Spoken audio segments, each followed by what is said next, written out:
Hello guys, तो क्या हाल है। आप सभी का स्वागत है मेरे यूट्यूब चैनल इन्फिनिटी टीचिंग में। तो हेलो गाइस, व्हाट्सअप। तो गाइस, आज हम करने वाले हैं एनिमल टिश्यूज। तो एनिमल टिश्यू में जो सबसे पहले टिश्यू आता है वो है एपिथेलियल टिश्यू। चलिए शुरू करते हैं। द कवरिंग और protective tissue in the animal body are epithelial tissue. तो बेसिकली एपिथेलियल टिश्यू हमारी बॉडी में कवरिंग और प्रोटेक्टिव टिश्यू का काम करते हैं। Epithelium covers most of the organs and cavities within the body. It also forms a barrier to keep different body systems separate. Guys, epithelial tissue हमारी body में काफ़ी ज़्यादा organs की आउटर कवरिंग फॉर्म करते हैं और एक बैरियर बना देते हैं ताकि अलग अलग ऑर्गन सेपरेट रहें। The skin, the lining of the mouth, the lining of the blood vessels, lungs, alveoli and kidney tubules are all made up of epithelial tissue. तो जो हमारी स्किन होती है, माउथ की लाइनिंग होती है, इनर माउथ की लाइनिंग, ब्लड वेसल्स की लाइनिंग, लंग्स और एल्वेलीज, किडनी, ट्यूब्यूल, ये इन सब की लाइनिंग एपिथेलियल टिश्यू से बनी होती है। Okay, epithelial tissue cells are tightly packed and form a continuous sheet. They have only a small amount of cementing material between them and almost no intercellular spaces.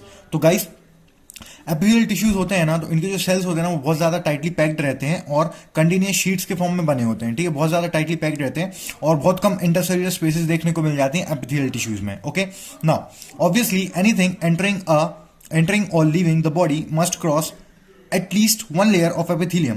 As a result, the permeability of the cells of various epithelia play an important role in regulating the exchange of material between the body and the external environment and also between different parts of the body. तो guys, यहाँ पे simple यही बताया गया है कि जो epithelium की पहली लेयर होती है तो वो एक्चुअली एक क्या होती है ना, वो एक परमेबिलिटी शो करती है। मतलब it is a kind of a semi permeable membrane. Okay, वो एक सिलेक्टिवली परमेबल मेम्ब्रेन होती है जिसके थ्रू कुछ एसेंशियल मटेरियल्स हमारी बॉडी में एंटर कर सकते हैं। Okay, means the first layer of epithelium is actually selectively permeable.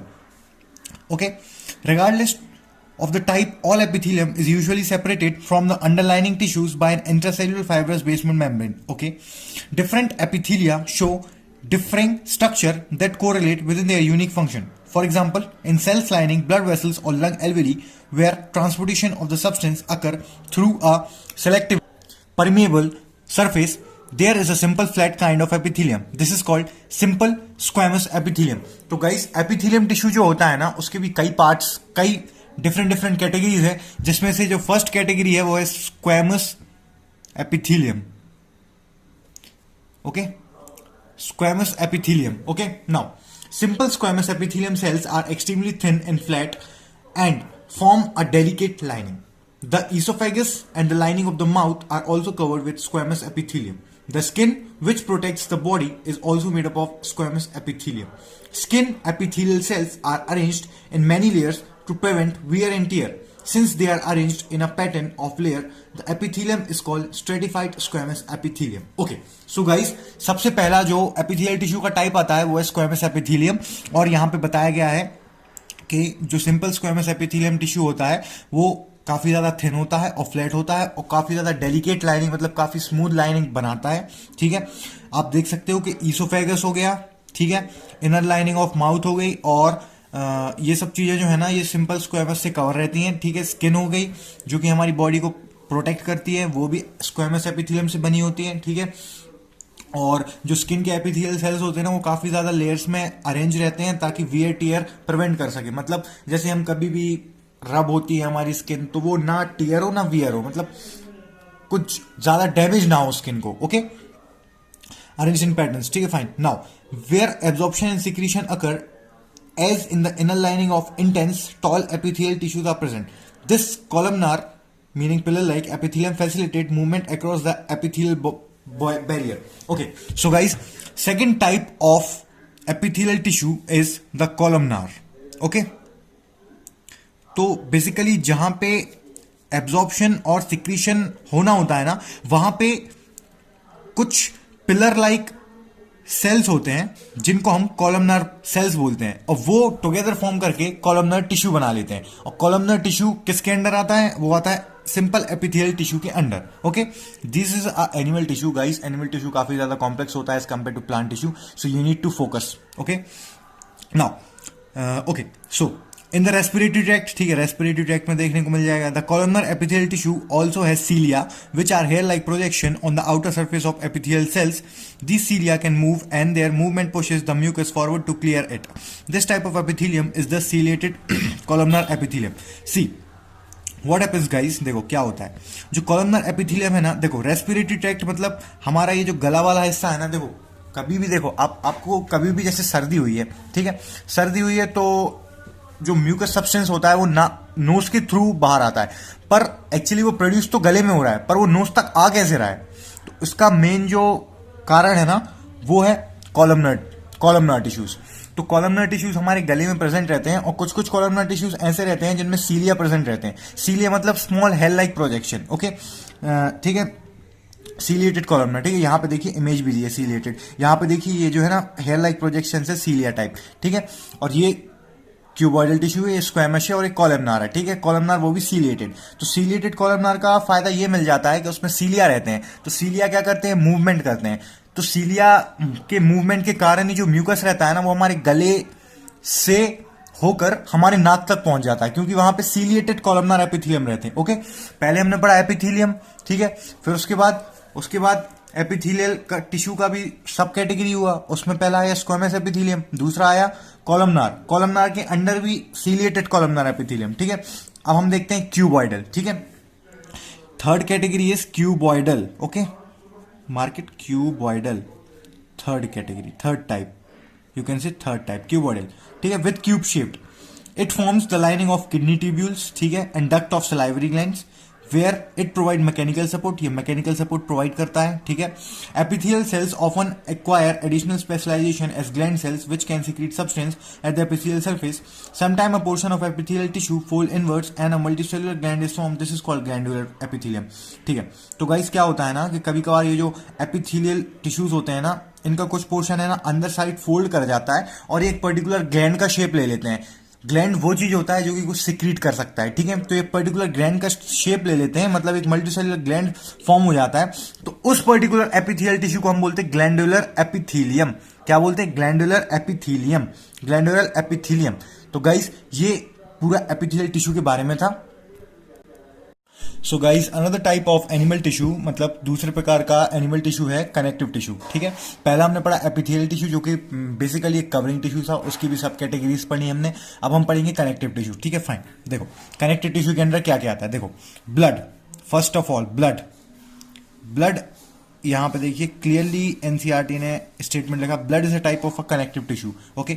Why would it be called connective tissue? A clue is provided in the introduction of the chapter, now let us, okay guys. तो ये सब हमको नहीं देखना है, हमको बस देखने हैं कि कनेक्टिव टिश्यू क्या होते हैं और टाइप्स क्या है उनके, ठीक है। तो कनेक्टिव टिश्यू गाइस बेसिकली वो होते हैं जो कि किसी भी पर्टिकुलर दो या फिर दो से ज्यादा ऑर्गन्स को कनेक्ट करें। यहाँ पे सिंपल लिखा है कनेक्टिव टिश्यू आर दोस, ठीक है, कनेक्टिव टिश्यू। अब चलिए देखते हैं one by one connective tissue कितने हैं हमारी बॉडी में, ठीक है, ओके। तो सबसे पहला कनेक्टिव टिश्यू है ब्लड। ब्लड के बारे में हम कुछ पढ़ते हैं, ठीक है, fine. Blood has a fluid liquid called matrix called, ठीक है, sorry, blood is a fluid liquid matrix called plasma. Blood के अंदर प्लाज्मा होता है जिसमें हमारे रेड ब्लड सेल्स रहते हैं, व्हाइट ब्लड सेल्स रहते हैं और प्लेटलेट्स रहती हैं जो कि फ्रीली सस्पेंडेड रहती हैं, उसमें फ्रीली फ्लोट करती हैं। अब plasma contain protein, salts and hormones, okay. Blood flows and transport gases, digested food, hormones and waste material to different parts of the body, okay. Guys यहाँ पे बेसिक से function थे जो आप सभी को मालूम होने चाहिए ब्लड के, ठीक है। फिर हाँ bone, second type of connective tissue है बोन, ठीक है। Bone is another example of a connective tissue. It forms the framework that support the body. It also anchors the muscles and supports the main organs of the body. It is a strong and non-flexible tissue. Bone cells are embedded in a hard matrix that is composed of calcium and phosphorus compound. Okay, तो guys bone एक connective tissue का example है और bone बहुत ज़्यादा important connective tissue है क्योंकि वो पूरा फ्रेमवर्क हमारी बॉडी, वो बोन नहीं होती ना तो हमारी बॉडी को शेप एंड साइज नहीं मिलती, मतलब शेप एंड साइज हमारी बॉडी को बोन से ही मिलती है. ओके, और बोन जो है ना नॉन फ्लेक्सिबल होती है, वो काफ़ी ज़्यादा स्ट्रांग होती है और जो बोन के सेल्स रहते हैं ना वो एक हार्ड मैट्रिक्स में एम्बेडेड मतलब गड़े हुए रहते हैं, ठीक है, which is composed of calcium and phosphorus compound. ठीक है, okay. two bones can be connected to each other by another type of connective tissue called ligament. Okay तो ये जो ligament है ना, ये थर्ड टाइप का कनेक्टिव टिश्यू है. ठीक है, ligament का क्या काम है? ligament दो बोन्स को आपस में कनेक्ट कर देता है. ठीक है, मीन्स टू बोन्स आपस में कनेक्ट हो सकती हैं थ्रू लिगामेंट, और ये भी एक कनेक्टिव टिश्यू का एग्जांपल है. ये टिश्यू काफी ज्यादा इलास्टिक होता है. ठीक है, इट हैज कंसिडरेबल स्ट्रेंथ, मतलब स्ट्रेंथ कुछ ज्यादा नहीं होती, लेकिन हाँ एवरेज होती है कि अपना ह्यूमन बॉडी चला सके काम. Ligament contain very little matrix, matrix काफी ज्यादा कम होता है. मैट्रिक्स मतलब fluid material, liquid material. Tendons connect muscles to bones and are another type of connective tissue. Okay, तो लिगामेंट हो गया. अब चौथे टाइप का कनेक्टिव टिश्यू है टेंडन्स. ठीक है, तो लिगामेंट ने क्या किया? लिगामेंट ने बोन्स और बोन्स को कनेक्ट किया. टेंडन्स जो है ना, बोन्स और मसल्स को कनेक्ट करेगा. ठीक है, ठीक है. This connect to bones and are another type of connective tissue. Tendons are fibrous tissue with great strength but limited flexibility. तो गाइस टेंडन्स में क्या होता है ना कि फ्लेक्सिबिलिटी बहुत कम रहती है पर स्ट्रेंथ बहुत ज्यादा रहती है. ठीक है, हाँ. फोर्थ, चार तरह के कनेक्टिव टिश्यू देखे, अभी आगे और भी देखेंगे हम. हाँ देखो, another type of connective tissue is cartilage. देखो, fifth type of connective tissue is cartilage. ठीक है, cartilage. It has a widely space cell. ठीक है, काफी ज्यादा इंटरसेलुलर स्पेस होती है कार्टिलेज में, मतलब सेल्स जो है ना वो बहुत दूर दूर सिचुएटेड रहते हैं. The solid matrix is composed of protein and sugar. ठीक है, इसमें कुछ प्रोटीन शुगर भी रहता है. Cartilage actually smoothens bone surface at joints and is also present in the nose, ear, trachea and larynx. We can fold the cartilage of the ear, but we cannot bend the bones in our arms. Think of how these two tissue are different. तो guys जो cartilage होता है ना, cartilage basically क्या करता है कि bone के सरफेस को स्मूथ कर देता है ताकि वहां पे कोई भी जॉइंट मतलब कोई और बोन अटैच हो जाए. ठीक है, तो बेसिकली कार्टिलेज बोन को स्मूथ कर देता है. और कार्टिलेज देखा जाए ना तो वो हमारी नोज में प्रेजेंट रहता है, ईयर में प्रेजेंट रहता है, ट्रैकिया में प्रेजेंट रहता है और लैरिंक्स में प्रेजेंट रहता है. आपने देखा होगा कि जो हमारा ईयर लोब होता है ना उसको हम फोल्ड कर सकते हैं. क्यों फोल्ड कर सकते हैं? क्योंकि उसमें कार्टिलेज रहता है और कार्टिलेज बहुत ज्यादा फ्लेक्सिबल रहता है और उसमें काफी ज्यादा इंटरसेल्युलर स्पेस रहती है. ओके, ठीक है. अब एक और कनेक्टिव टिश्यू है जो कि है एरोलर. ठीक है, what do we pronounce this? Areolar connective tissue is found between the skin and the muscles. ठीक है, तो स्किन और मसल्स के बीच में मिलती है. अराउंड ब्लड वेसल्स और नर्व्स, ब्लड वेसल्स, नर्व्स और बोन मैरो में भी मिल जाएगी हमें. It फिल्स the space inside the organs, support internal organs and help in repair of tissue. ठीक है, तो बेसिकली ये क्या करती है गाइस कि जो ऑर्गन्स के अंदर साइड जो स्पेस खाली रहती है ना, जो ये टिश्यू जो होता है ना वो फिल कर देता है उसको. ठीक है, एरोलर टिश्यू. ठीक है, और बेसिकली लोकेशन से यहाँ पे ये नर्व में मिल जाएगा आपको, बोन मैरो में मिल जाएगा, ब्लड वेसल्स में मिल जाएगा, स्किन में मिल जाएगा और मसल्स में भी मिल जाएगा आपको. ठीक है, तो यहाँ पे 6 तरीके के कनेक्टिव टिश्यू हो गए. अब एक लास्ट कनेक्टिव टिश्यू है जो कि है एडिपोस टिश्यू. ठीक है, 7th, where are fat stored in a body. Fat storing adipose tissue is found below the skin and between internal organs. The cells of this tissue are filled with fat globules. Storage of fat also lets it act as an insulator. तो guys adipose tissue जो होता है ना वो भी एक तरह का कनेक्टिव टिश्यू है. बेसिकली यहाँ पे फैट स्टोर होता है. ठीक है, फैट स्टोर होने के कारण ये टिश्यू एक इंसुलेटर की तरह काम करता है. मतलब आपने देखा होगा कोई भी मोटा बंदा होगा ना तो उसको ठंड काफी ज्यादा कम लगती है क्योंकि उसके अंदर अच्छी खासी हीट जनरेट होती रहती है. क्योंकि एडिपोस टिश्यू जो है ना उसके पास ज्यादा अमाउंट में रहते हैं, क्योंकि उसके पास ज्यादा फैट रहता है. तो फैट स्टोर करने के लिए एडिपोस टिश्यू उसको ज्यादा चाहिए. और एडिपोस टिश्यू ज्यादा होंगे ना तो इंसुलेटिंग प्रॉपर्टी भी उसमें ज्यादा होगी, तो उसकी बॉडी को बहुत कम ठंड लगेगी. ओके, तो गाइस दैट्स ऑल. अब अगले पार्ट में हम मस्कुलर टिश्यू और नर्वस टिश्यू कवर करेंगे और हमारा चैप्टर एंड हो जाएगा. ठीक है गाइस, तो बेसिकली मैंने यहाँ पे एपिथेलियल टिश्यू और कनेक्टिव टिश्यू कवर करा दिए हैं. यदि आपको वीडियो पसंद आई हो तो प्लीज लाइक करो, शेयर करो और सब्सक्राइब करना मत भूलना मेरे चैनल को. Thank you for watching.